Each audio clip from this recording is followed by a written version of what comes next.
You know that moment when your whole world shifts and you don't even realize it's happening until it's already done. My name, Anake Tai, was 16 when that moment came for me. I'm sitting at the kitchen table, doing homework, eating a sandwich.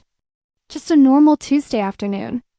My mom walks in, phone in hand, scrolling through pictures of turquoise water and white sand beaches. She doesn't even sit down. Just stands there, coffee in one hand, phone in the other, and drops a bomb like it's the weather forecast. So, I'm going to Cancun 2 weeks. You'll be fine here by yourself, right? I freeze. Sandwich halfway to my mouth. Wait, what? She looks up, surprised I'm even questioning it. Cancun, with Janet and Lisa, girls' trip. We've been planning it for months. Months. She's been planning this for months. And she's telling me now. 3 days before she leaves. 2 weeks? My voice cracks a little. You're leaving me alone for 2 weeks? You're 16. She says it like that explains everything. Like 16 is some magic number that makes you an adult. You're irresponsible. You can handle it. I want to scream. I want to ask why she didn't tell me sooner. Why it wasn't even consulted. Why she's treating me like a houseplant she's leaving instructions for. But I don't say any of that. Because I never do dot instead. I ask the question I already know the answer to. Can I come with you? The look on her face. God, the look on her face. Like I just asked her to donate a kidney. Sweetie, no, this is a girls' trip. An adult trip. You'd be bored. Plus, someone needs to watch the house. Adult trip. Translation. You're not wanted. Right, I whisper. Of course. She's already back on her phone. Already mentally packing. Already gone. And I'm sitting there, holding my sandwich, feeling something crack inside my chest. This isn't new. The distance. The feeling of being an afterthought. It's been building for years like water slowly eroding stone, ever since the divorce. Ever since she started finding herself. Turns out finding herself meant losing me. But this? Leaving me alone for 2 weeks without a second thought? That's new and something inside me. Something I didn't even know was there. Starts to wake up. Saturday morning. She's leaving. I watch her from the stairs as she loads her suitcase into the car. Designer luggage. New sundresses still with tags on them. She's practically glowing with excitement. She comes back in for one last check. Okay, so... She's talking fast, already halfway out the door in her mind. There's money on the counter. $200. For food and emergencies. What counts as an emergency? She waves her hand. You know, fire, break-in, hospital, real emergencies. Not loneliness. Not fear. Not your daughter falling apart. There's lasagna in the freezer. Cereal in the pantry. You know how to work the stove, right? I've been cooking for myself since I was 12, but sure. Yeah, Mom. I know. Good. Good. She's checking her phone. Her Uber is 2 minutes away. Don't have anyone over. Don't stay up too late. Keep your phone on in case I call. In case she calls? Not when. If she kisses my forehead. Quick. Distracted. The kind of kiss you give a pet before you leave for the day. Love you. Be good. And then she's gone. Suitcase rolling behind her. Car door slamming. Engine starting. I stand in the doorway and watch her drive away. She doesn't look back. Not once. The house is silent. Not peaceful silent. Empty, silent. I close the door and lean against it. And for the first time in my life, I'm truly alone. I should cry. That's what I'm supposed to do, right? But I don't. Instead, I feel nothing. Just this vast, hollow space where something used to be. Maybe love. Maybe hope. Maybe the belief that I mattered. I walk through the house. Every room feels bigger without her. Emptier. Like the walls are watching me. Her note is on the kitchen counter. Held down by a $20 bill. Back in 2 weeks. Emergency money equals $200. Don't burn the house down. Mom, not, I'll miss you. Not, call me if you need anything. Just, don't burn the house down. The bar is set real high. That first night is brutal. Every sound is an intruder. Every shadow is a threat. I check the lock 6 times. Leave lights on in every room. Sleep with my phone in my hand. I barely sleep at all. Day 2. I'm exhausted. Day 3, I'm angry. Really, really angry. By day 4, something shifts. I wake up on day 5 and the house is still empty. Still quiet, but it doesn't feel threatening anymore. It feels mine. I walk downstairs in my pajamas. Not the cute matching set she bought me. My old ratty t-shirt and shorts. I make pancakes. Chocolate chip pancakes. The kind she never lets me make because sugar for breakfast ruins your metabolism. I stack them high. Drown them in syrup. Eat them on the couch. The couch. Where eating is forbidden because of crumbs and stains and our precious upholstery. And you know what? It feels amazing. I'm sitting there, sticky fingers, way too much syrup, watching cartoons at 10 a.m. on a Wednesday, and I'm smiling. Actually smiling. For the first time in, I don't even know how long, I look around the living room. At the perfect throw pillows. The perfect coffee table books no one reads. The perfect everything, her perfection. Not mine. And I think, what if I stopped trying to fit into her perfect picture? What if I just lived? I start small. I rearrange my room. Move my bed under the window so I can see the stars at night. Take down the pink curtains she picked and put up the dark blue ones I've always wanted. I take down the motivational posters she hung. Dream big. Be your best self. All that toxic positivity garbage. I put up prints of artwork I actually like. Dark. Moody, real. I paint my nails black. She hates black nail polish. Says it makes me look troubled. Guess what, Mom? Maybe I'm troubled. And maybe that's okay. I cook dinner for myself. Real dinner. Pasta with garlic and olive oil. Salad with actual flavor. I watch YouTube tutorials and learn how to make things from scratch. And I'm good at it. I'm actually good at it. Who knew? I pull out the guitar she bought me 3 Christmases ago. The one I played for 2 weeks before she asked me to practice more quietly. Because the noise gave her headaches, I haven't touched it since. But now? Now I play. Loud. Off key at first, then better. I learn chords from YouTube. My fingers hurt. I don't care. I play until my fingertips bleed. Until calluses form. Until the music doesn't sound like noise anymore. It sounds like me. I text my friends. The one she doesn't approve of. Jenna with the nose ring. Marcus who skateboards and has a tattoo. Riley who's failing math but writes poetry that makes me cry. They come over. We order pizza. We blast music. We laugh until our stomachs hurt. And I realize I've been so lonely. Not because I was alone, but because I was pretending to be someone I'm not.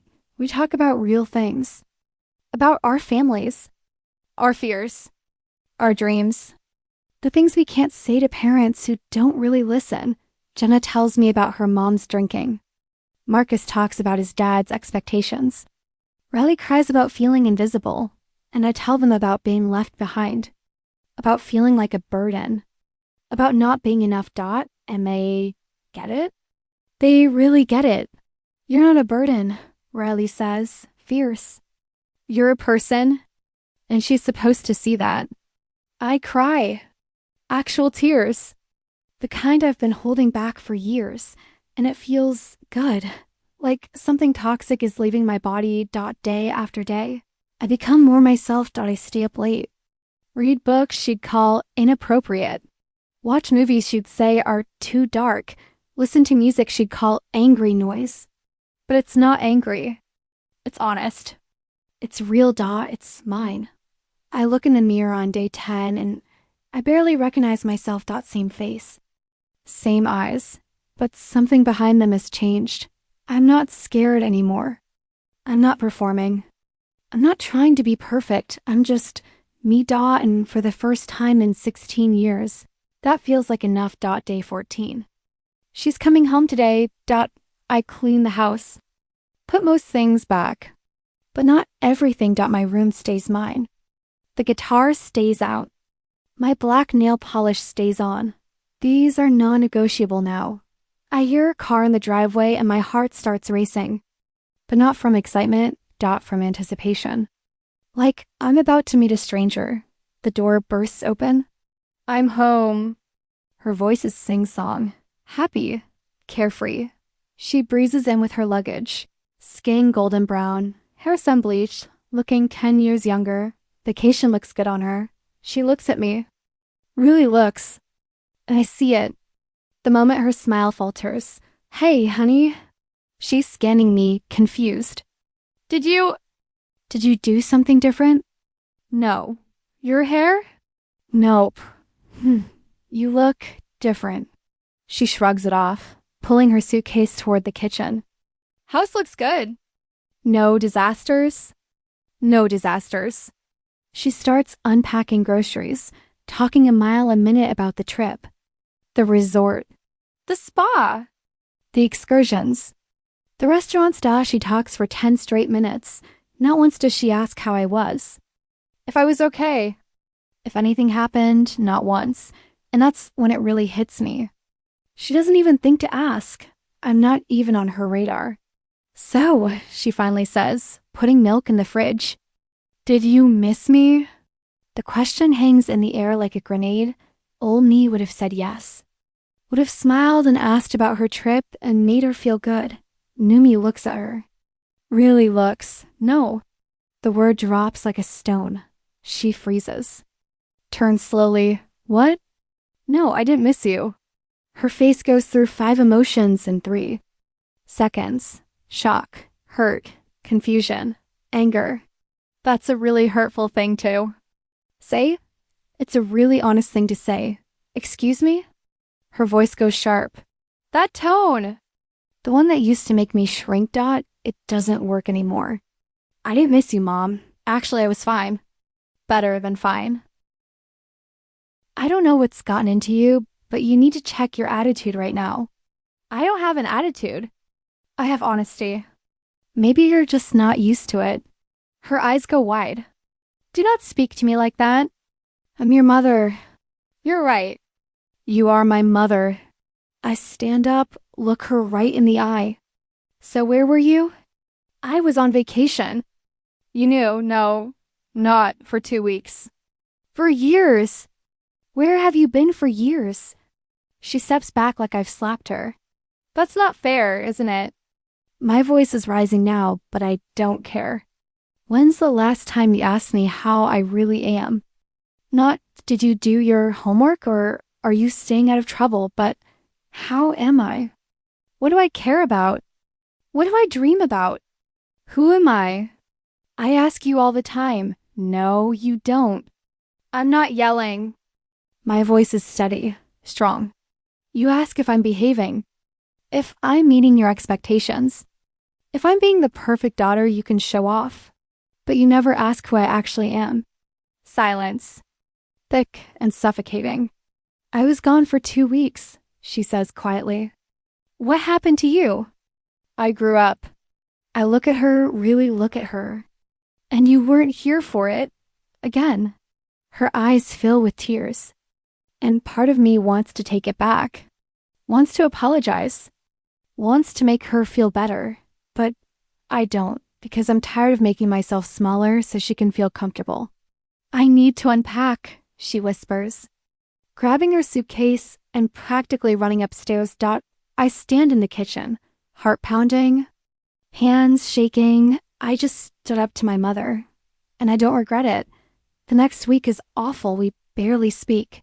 She makes passive-aggressive comments about my clothes, my music, my new attitude. I ignore them. She tries to reinstate rules, curfews, screen time limits, control. I listen politely. Then I do what I think is right, not to rebel. But because I trust myself now, she doesn't know how to handle this version of me. The one who doesn't obey without question, who has opinions, who takes up space. One night, she corners me in the living room. Sit down. We need to talk. I put down my book. Okay, what happened while I was gone? And don't say nothing because something clearly did. I take a breath. I figured out who I am without you. She flinches. What's that supposed to mean? It means I've spent my whole life trying to be the daughter you wanted. Perfect grades, perfect behavior, perfect everything. And it was never enough. You were always distant, always distracted, always. Somewhere else. That's not true, Mom. It is. My voice is gentle now. Not angry, just sad. And when you left, I was so hurt. So angry, but then I realized something. For the first time in my life, I could just be me. Not the me you wanted, just me. She's crying now. Actual tears streaming down her face. I didn't realize I was doing that to you. I know. That's the problem. You didn't realize. I thought I was giving you space, independence. I thought that's what teenagers wanted. I didn't want space. I wanted a mom who saw me. She covers her face with her hands. Her shoulders shake and I feel it. That pull to comfort her. To fix it. To make it better. But I don't move. Because this needs to happen. I don't know how to fix this, she sobs. Neither do I say honestly. But maybe we start by being honest. Really honest. She looks up at me, mascara running, looking broken. I'm scared of you, she admits. You're becoming your own person, and I don't know how to be your mom anymore. I'm scared too, I say. But I can't go back to who I was. I won't. I don't want you to... She wipes her eyes. I want to know this version of you. If you'll let me. It's not a perfect apology. It's not a magic fix, but it's real. Maybe the most real conversation we've ever had. Okay, I say. We can try. She nods. Okay, 3 months later, things are different. Not perfect. We still fight. She still tries to control sometimes. I still push back, but we're talking. Really talking. She asks about my friends now. About my music. About the things I write. She doesn't always understand. But she's trying, and I'm trying too. To see her as a person, not just a mom. A person who's flawed and scared and figuring it out, just like me. We have family dinners now. Real ones, where we actually talk. She asks questions. I give real answers. Sometimes she doesn't like what she hears. But she listens, that's new.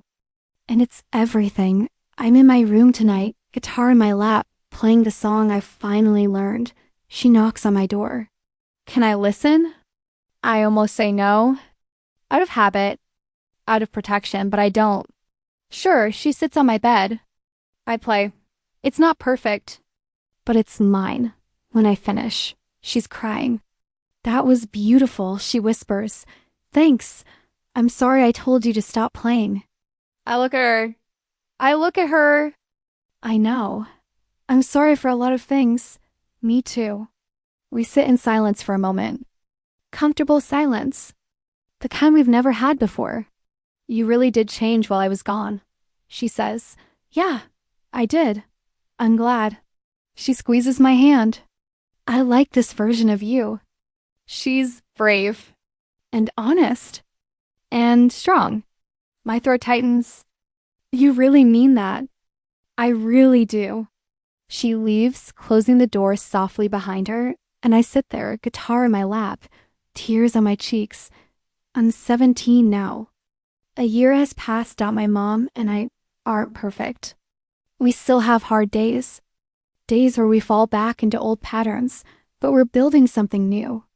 Something real. She didn't mean to abandon me when she left for that vacation, but she did. And in that abandonment, I found myself. I found the person I am when no one's watching, when no one's judging, when no one's expectations are crushing me, and that person? She's someone I'm proud of. Someone I fought to become. My mom left me at 16 to go on vacation. When she came back, I was a different person. Not because I wanted to hurt her, but because I finally had the space to breathe. To grow. To become. And that's the greatest gift she could have given me, even if she didn't need to. I am who I am because I chose it. And no one, not even her, can take that away.